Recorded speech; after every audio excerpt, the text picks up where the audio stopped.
زبردست طریقے سے جیتی، پاکستان جیت گیا تھا۔ بھارت کو جس طرح سے ہزیمت کا سامنا کرنا پڑا وہ پوری دنیا نے دیکھا۔ یہ الگ بات ہے کہ پاکستان محاذ پر جیتی ہوئی جنگ تاشکند میں جا کے ٹیبل پر ایوب خان وہاں پہ مذاکرات کے لیے، شاستری وہاں پہ موجود تھے، یہ الگ بات ہے کہ وہاں پہ جا کر پاکستان یہ جنگ ہار گیا تھا۔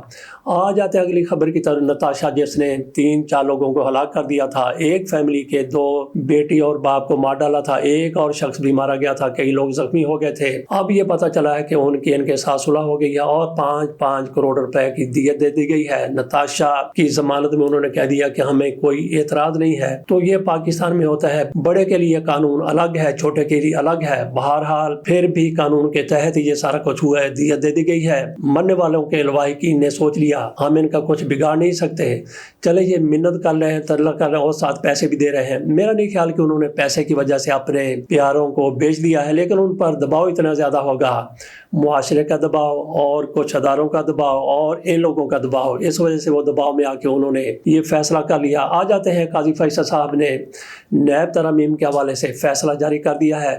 یہ حکومت کی طرف سے، شہباز شریف کی حکومت کی طرف سے ترامیم کی گئی تھی، نیب قانون کو بدل کے رکھ دیا گیا تھا اور انہوں نے اپنی ساری کرپشن بے ایمانی معاف کروا لی تھی۔ اس قانون کے تحت اس قانون کو کالعدم قرار دے دیا تھا عمر عطا بندیال نے، اور ان کے ساتھ اعجاز الحسن صاحب۔ انٹرا کورٹ اپیل گئی، حکومت کی طرف سے اپیل کی گئی، تو آج 5 رکنی بینچ کی طرف سے فیصلہ سنا دیا گیا۔ قاضی فیصل صاحب کی طرف سے یہ فیصلہ لکھا گیا اور انہوں نے فیصلہ دیا، اور متفقہ یہ فیصلہ ہے، گو کہ اطہر من اللہ صاحب کی طرف سے تھوڑا سا اس کو اضافی نوٹ لکھا گیا۔ انہوں نے کہا کہ حکومت اس حوالے سے اپیل نہیں کر سکتی تھی۔ اس میں پھر عمران خان بھی پیش ہوئے تھے، عمران خان ہی ان ترامیم کو عدالت میں لے گئے تھے جس پر عمر عطا بندیال صاحب کی طرف سے یہ فیصلہ آیا تھا۔ اس پر اب اپیل ہوئی، انٹرا کورٹ اپیل ہوئی، تو قاضی فیصل صاحب نے عمران خان کی بات نہیں مانی، جبکہ حکومت کی طرف سے جو قانون بنایا گیا تھا اس کو کہا کہ قانون درست ہے، بالکل ٹھیک ہے۔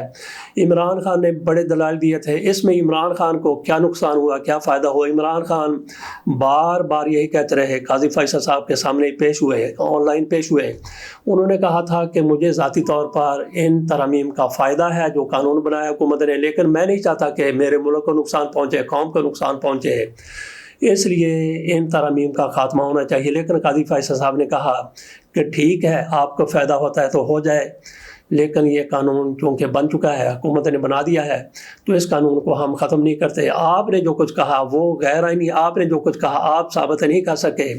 عمران خان کو اس سے یہ فائدہ ہوگا کہ جس طرح سے ان پر اربوں کے کیس بنائے گئے ہیں، اور اس قانون کے تحت 50 کروڑ والا کوئی کرپشن نہیں گنی جائے گی۔ عمران خان کا جس طرح سے کھلے دل کے ساتھ ریمانڈ دیا جاتا تھا، وہ بھی عمران خان کے خلاف اب ریمانڈ نہیں دیا جائے گا۔ قاضی فیصل صاحب نے جون میں یہ فیصلہ محفوظ کیا تھا، 3-4 مہینے کے بعد وہ فیصلہ سنایا۔ قاضی فیصل صاحب محفوظ کیے گئے فیصلے پر اس لیے بیٹھ رہے کہ عمران خان کو اس میں ریلیف نہ مل جائے۔ ان کو جس طرح سے جسمانی ریمانڈ دیا جا رہا تھا، اب بھی کوئی 20 دن کا ان کا جسمانی ریمانڈ دیا گیا ہے، تو نئے قانون کے تحت ان کا اتنا زیادہ ریمانڈ نہیں دیا جا سکتا، تو 190 ملین پاؤنڈ کیس وہ بھی شاید اب نیب میں نہیں چل سکے گا، کیونکہ 50 کروڑ سے کہیں زیادہ ہے 190 ملین پاؤنڈ۔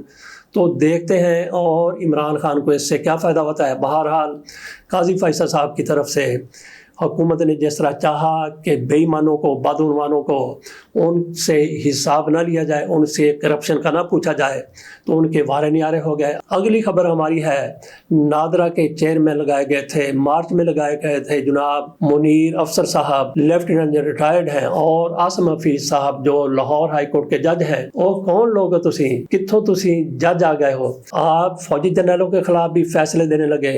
منیر افسر کے بارے میں ایک شہری درخواست لے گیا تھا کہ جناب اس کی تعیناتی غیر قانونی طور پر ہوئی ہے، مارچ میں تعیناتی ہوئی اور ستمبر میں ان کے عہدے سے ہٹا دیا گیا، فیصلہ کر دیا گیا کہ ان کی تعیناتی غیر قانونی تھی۔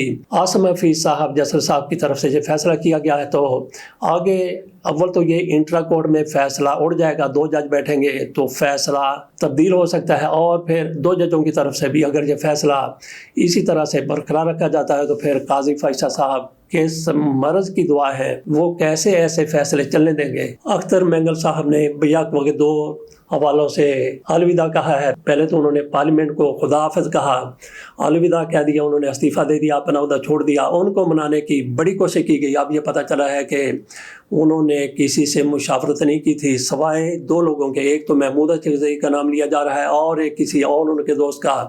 باقی انہوں نے اپنے گھر والوں سے بھی، اپنی پارٹی سے بھی نہیں مشاورت کی۔ انہوں نے قومی اسمبلی کی نشست سے استعفیٰ دے دیا تھا۔ رانا ثناء اللہ ان سے جا کے ملے، ان کو منانے کی کوشش کی، لیکن انہوں نے کہا کہ نہیں۔ انہوں نے ایک تو پارلیمان کو الوداع کہا، خدا حافظ کہا، اور اس کے ساتھ ہی وہ پاکستان کو بھی خدا حافظ کہہ کے دبئی چلے گئے ہیں۔ اس کے ساتھ اجازت دیجیے، اللہ حافظ۔